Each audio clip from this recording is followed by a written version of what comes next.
kamog sir, mauni ato ang stitches kana.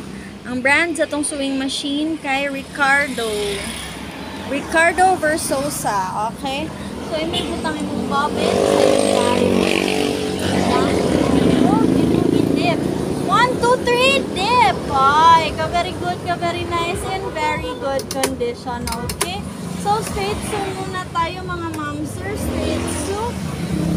Ilagay mo dyan. Tapos, pagkatapos mong ilagay, magtahi ka na. Yung pagtahi mo, ma'am sir, lagay mo lang yung fabric mo. Tapos, napaka-condition naman ng makina natin, ma'am sir. Tatamakan mo lang yung foot pedal niya. Ganyan. Oy, di ba napakaganda? Isang step lang nakakatahi ka na. May reverse pang bonus. Oh. So, ganyan lang siya, ma'am and sir. Napaka-simple. So, sa ibang stitch naman, straight muna. Okay. Sa ibang stitch naman, ma'am sir, super easy lang naman din. Magtuyok ka lang nito. Ano ba yung Tagalog ng tuyok? O, ituyok mo yan, magzizigzag yan. Tapos, ma'am, gusto ko ng maliit na zigzag. Ay, no problem, ma'am.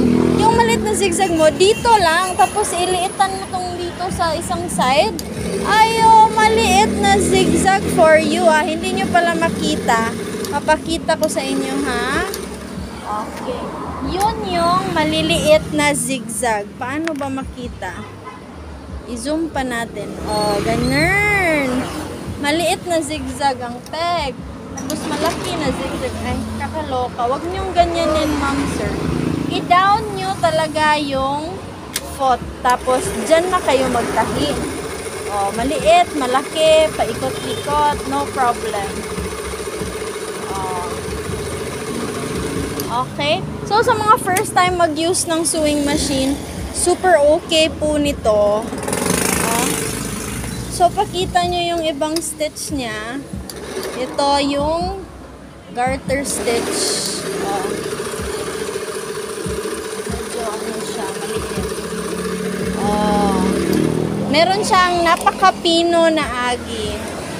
Napakapino na agi. Tapos yung mga design stitch natin, mga auntie, napaka-nice ng design stitches.